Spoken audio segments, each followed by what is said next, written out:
This is Alexa with the Clinicians Atelier and founder of Care Identity, and I'm really excited to have Dr. Ann Gonzalez with us here today. I'll let her go ahead and introduce herself. Thank you. Thank you, Alexa, for inviting me. I'm so excited to be here. I am Ann Gonzalez. I'm a family medicine doctor in Hickory, North Carolina. And we opened our direct primary care. It's called Emerald Health Direct Primary Care and Aesthetics. We opened in 2021. So I opened with a partner, Dr. Rachel Kelly, which has been really nice because a lot of DPCs open by themselves. And so it's really nice to have a partner. But yeah, we opened in 2021 after the pandemic, like a lot of people did. And after about 9 months, we also added aesthetics. And so that's really when we had to start figuring out how to advertise because really aesthetics, you go into aesthetics, which I love. I really, really enjoy it, but it's not really that you're going into aesthetics. It's kind of like you're going into marketing. So I did not realize until we got there. And we really kind of got really serious about the aesthetics about 2 years ago. And that's when I really started just trying my hand at advertising on my own, just struggling through it. And yeah, it's hard. There's a lot to learn. Oh, I hear you. So tell me a little bit. You started as a DPC. Do you still do DPC as well? Or are you fully aesthetics now? And yeah, we're about 50-50. We are doing direct primary care still, mostly to women because the practice where we were previously, it was a all women's practice. It was OB/GYN / primary care. So most of our patients that we have now had followed us from there. And then we've just recently started doing some perimenopause, menopause consults as well. And when you started originally, you said big number of patients followed you both.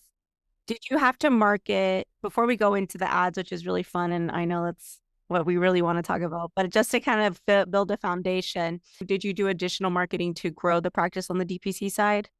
Yeah, actually, so when we left our previous practice, it was an ideal situation because it was OB/GYN / primary care. When we left, we had 3 mid-levels under us, but when we left, we were the only primary care physicians, and so they didn't have anyone else to supervise.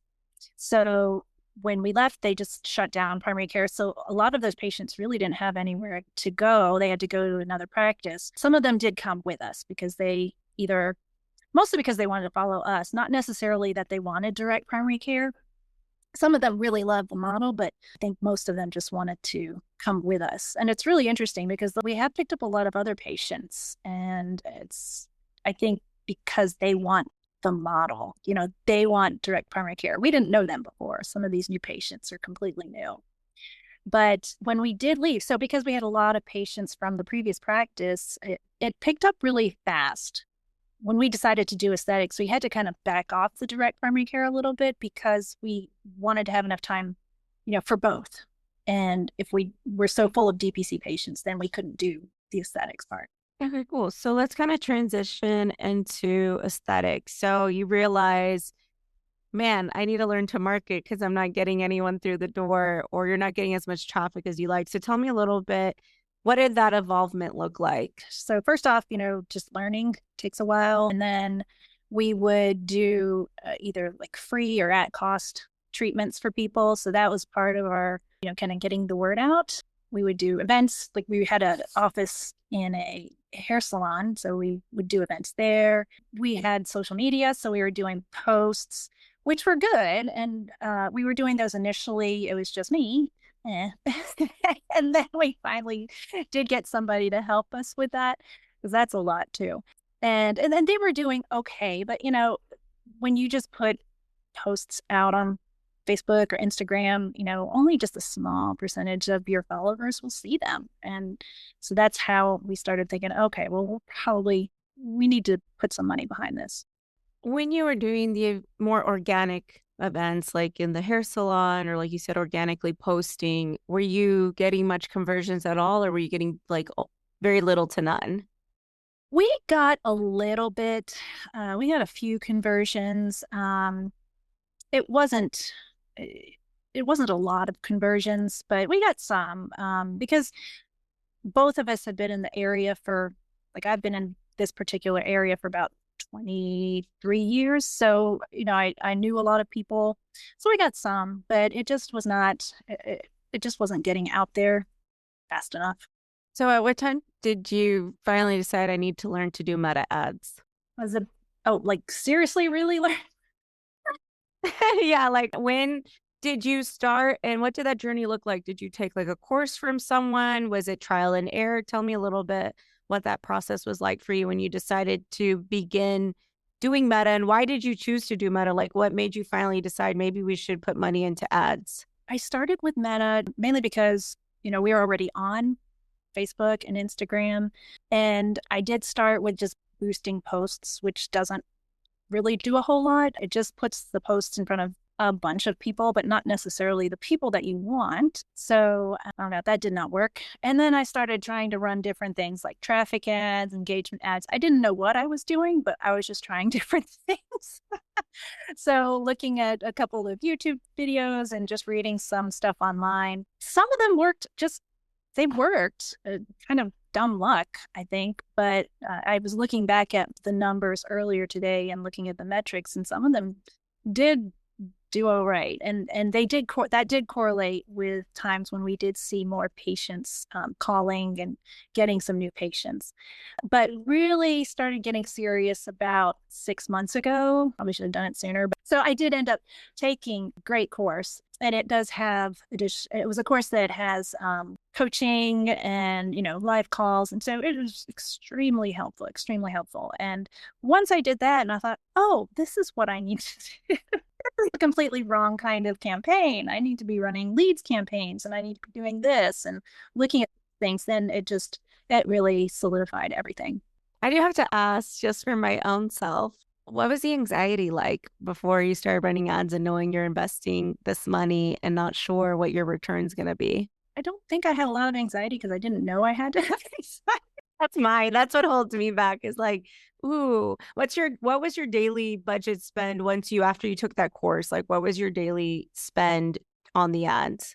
Do you remember? It depends. So previously, before I took the course, I mean, it was not much because I was doing a lot of traffic ads and those I was only putting a couple of dollars per day, like up to five maybe. And then afterwards, because then I understood how to create these ads and what the campaigns were doing, I started putting a whole lot more. So anywhere from 20 to probably 35 at the most, but that was split between several campaigns. Mm-hmm. Yeah. I personally am trying to start doing my own ads as well. And recommended is typically like 100 a day, which is like 3 grand. So you ask yourself, whoa, like that's where my anxiety comes in because I'm like, ooh, I have to be willing to lose 3K if it doesn't work. So sometimes that holds me back. And I think a lot of people either put a little bit of money in and they don't see a lot of traction, or then you fall into the other category where it's like, oh my gosh, I need to invest maybe $100 a day or maybe less based on how you teach, obviously. But then you ask yourself, whoa, do I want to do this or do I want to risk it? So that's why I asked the anxiety question because I feel like that's what holds me personally back sometimes. Well, yeah, you're right. Depending on where you are kind of in your growth. So if you're just starting out, I guess this is really based on more the aesthetic side, but still, even it would apply to DPC, I think, based on how much you want to bring in, you want to put a certain percentage towards advertising. And it really is true. There's kind of like this lever. If you just put more money into it, yes, you're going to get more return, except you're right. I mean, we are not spending what I would really like to spend. And I think we could still do better with our ads. Yeah, you got to put a lot more money behind it. Yeah, I've studied kind of the trends on ads for about a year now with the coaching group I'm personally in. And I notice when this is for digital products. So just to be clear to the audience, it's not even necessarily related to practice. So it's going to be slightly different there, obviously. But just based on that, I see the return on how this structure is taught that I'm taking is, let's say you put 3,000 in and you gross 6, your profit's about a 50% margin on the amount of money you put in, which when you think about it, you're now making more money than you would have, and you're not really necessarily, if you do it right? Like the hope is you do it right. You're not really losing money. You're making money, but the more you put in, the more you're going to make. And so that's what I've kind of noticed over the last year with the different case studies I've been looking at. There's kind of that trend of like, okay, if I put 5 grand in, I'm gonna make 10 grand. If I put 10 grand in, I'll make 20 grand. Again, this is for digital products, just to be clear, because I don't want to confuse the audience. But that's why I've been kind of like watching. But even then, I still have held myself back from launching the ads because of the fear of like, well, what if it doesn't go as well as the other case studies? And what if I don't, what if I don't make, twice the amount I put in? But I think that's where you kind of have to go through that mindset work sometimes to just do it anyway. So I kind of like that you said you didn't have anxiety, because I'm glad that you just kind of did it. Because I think sometimes we do hold ourselves back because of fear or because of the anxiety. Right. Well, now actually, it's funny you say that because now and I was recording one of the modules yesterday, I was about to push publish, but honestly, right before I hit publish, I always get this little thing like I need to go back and look at everything again because I don't know. I'm not sure. I need to go back and look, and then I'm like, just hit the button because it's not the end of the world. You can always just turn it off. It's so easy. Tell me a little bit when you're running these ads. I'm assuming obviously it's more to bring in the aesthetic clients. I have a two-part question. If you are targeting the aesthetics, are you hoping they also become DPCs, or are these just two different business models you have within your practice? They're mostly separate. Some of our DPC patients have gotten the aesthetic treatments as well, but there's not a whole lot of overlap. So, like I said, the DPC did fill up pretty easily, so we didn't have to do a whole lot of advertising for that. I think we may be doing some more soon, just because we're hoping to expand. And direct primary care is so unique that I don't know that any of the benchmarks that are out there as far as, well, how much return and how much should you put in, I don't think there's really any benchmarks for that. If there are, it's I can't find it. Do you use a tracker? But you use Meta's tracker, or you use like a third party tracker? Right now, just Metas. Okay. Because I invested in a third party tracker because they always say Metas aren't always a great gauge of what is actually working. There is one called Hyros, and I did invest in it. And it honestly, and this is organically, I haven't even ran the ads yet, but just knowing people's click behavior and seeing things. And even when they book a call with me, I can see the click behavior. It helps me know how to maneuver that sales call based on what they clicked on and what they were interested in. And that has helped me close more deals because I better understand what they need. And so the more you understand what that person is interested, what they need, you spend less time selling them on what they don't care about and more on how what you offer benefits them. And so I did make the investment. Obviously, it's not cheap. Even though I'm not running the ads yet, I still would pay for it organically. I still haven't paid. I started paying for it back in October.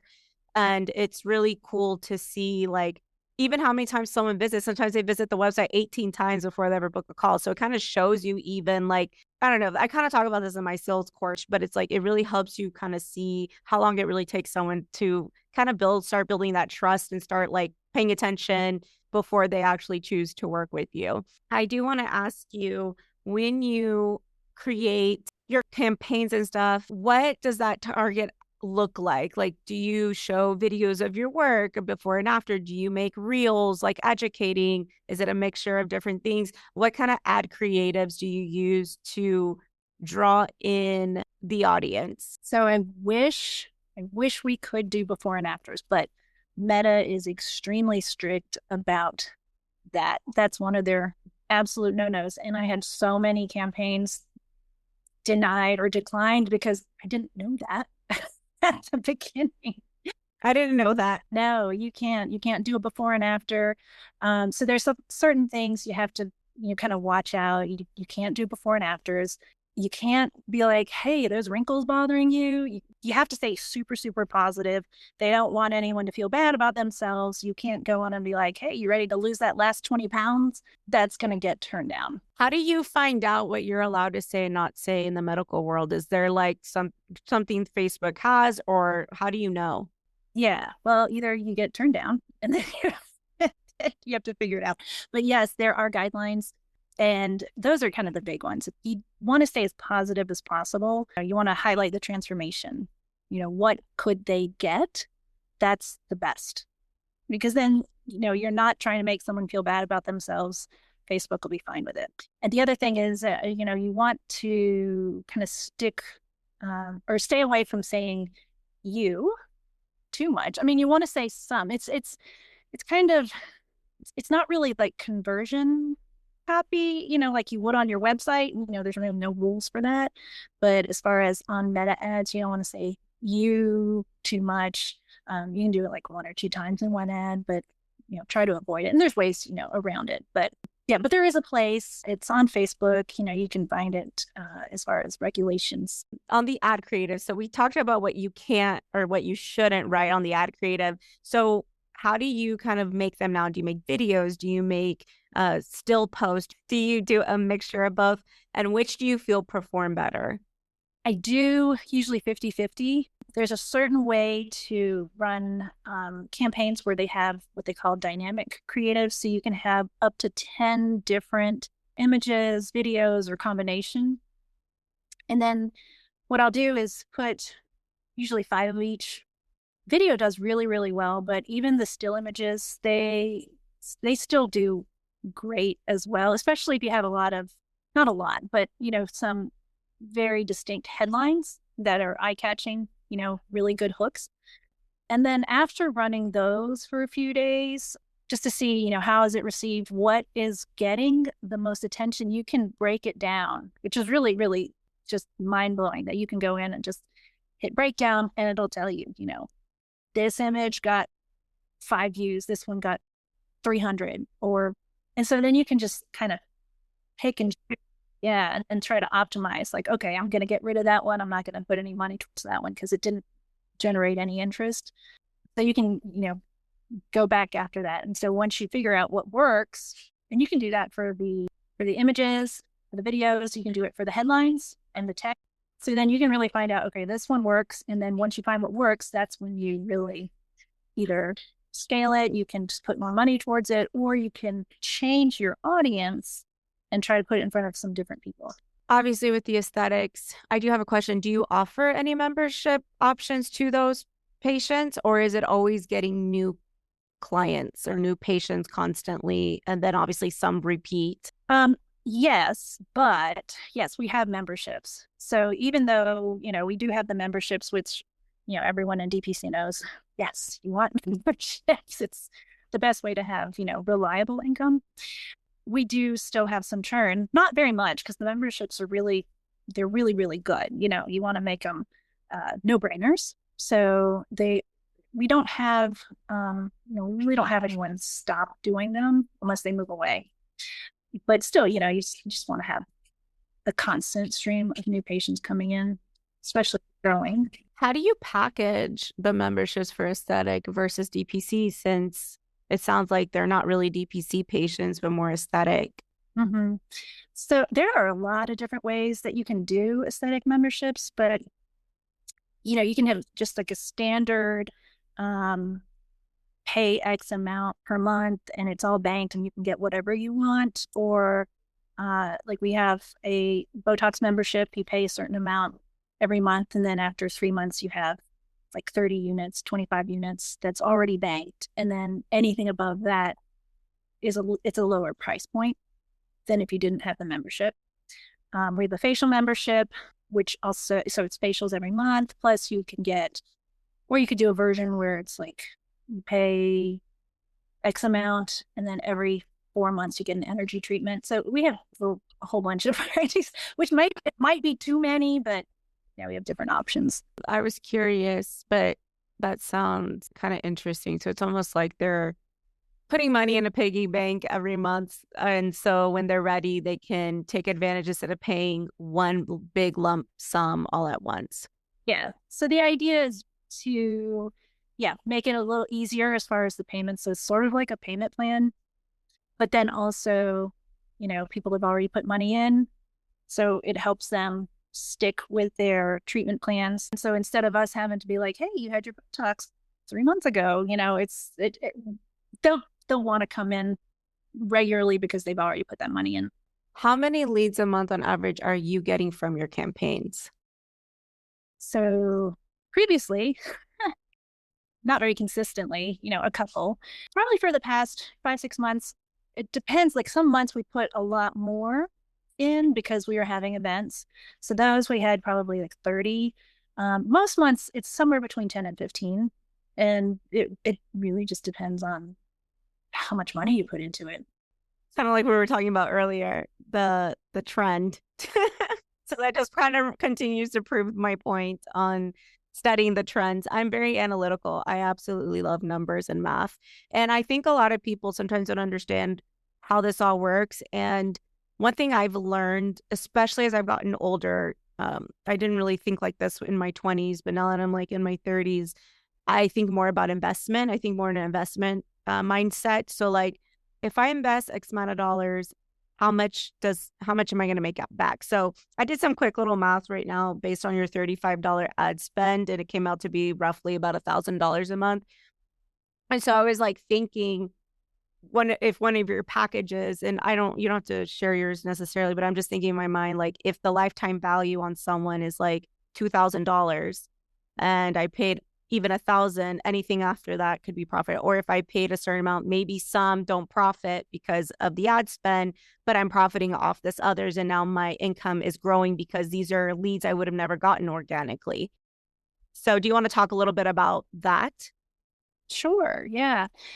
Just for example, like I think last month we started running some quizzes, and quizzes are great. I mean, people like, they want to know more about themselves, and so it's just a really easy thing.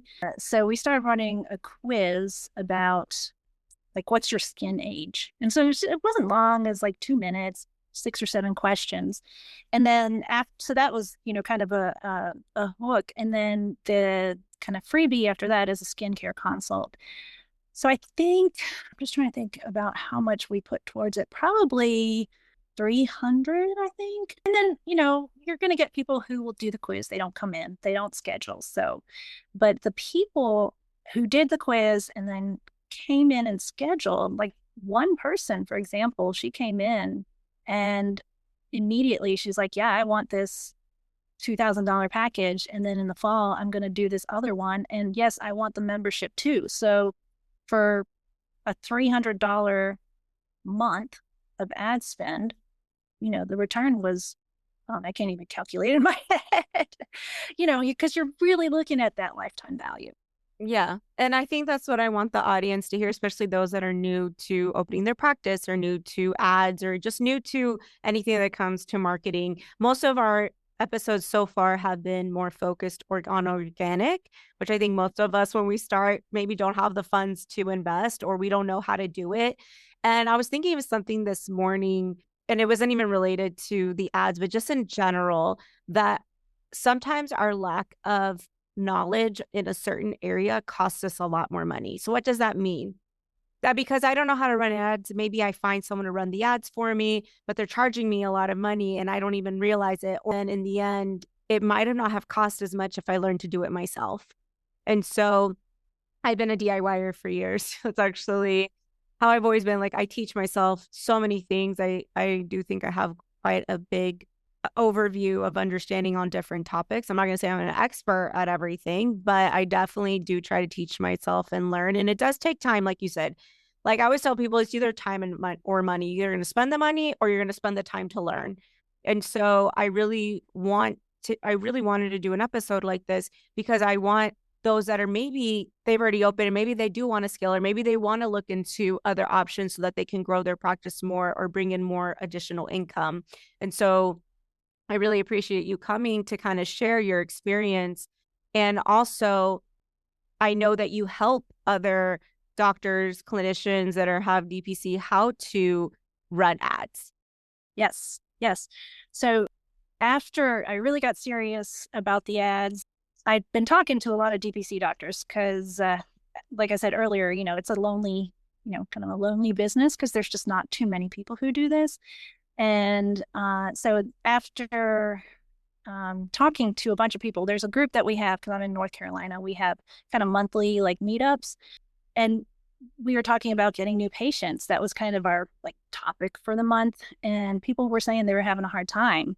They tried some ads, they boosted some posts, they didn't know what to do, and I was asking them, well, what do you know how to do this? Do you know how to do this? Well, you could target, certain areas. And they're like, oh, how do you do that? And it was just too much. You can't go into it in a 45-minute Zoom call with a bunch of people. So, I thought back to, I guess was it last year or 2 years ago when Dr. Ferrego did that talk at the DBC Summit about why people, didn't succeed and, how many didn't succeed. And I was just wondering, how many of those practices didn't succeed because people didn't know what they did. They didn't know they were there. Some of the practices, he said they didn't succeed for lots of different reasons. But, what if it was just they didn't get the word out well enough? Like I said, regular organic social media, people only like 5% of your followers will see what you put out.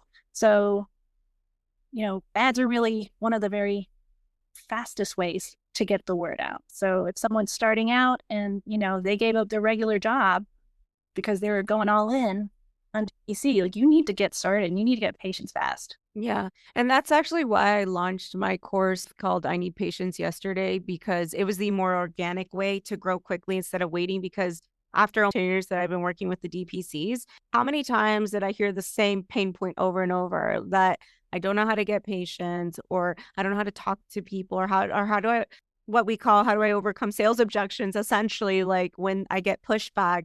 And so having 20 years in sales experience that many people didn't know I had, but my clients always benefited from when they worked with me, because it was very hard for me to build a website and a brand and not actually want them to be successful, and talk to them and be like, hey, here are some ways you could grow your practice. So in a way, I was kind of like consulting them as part of this branding package unintentionally, but it was just part of what I did. And so I was like, what if I could help more people learn how to get leads organically until they could afford something like ads or afford to pay into scaling themselves.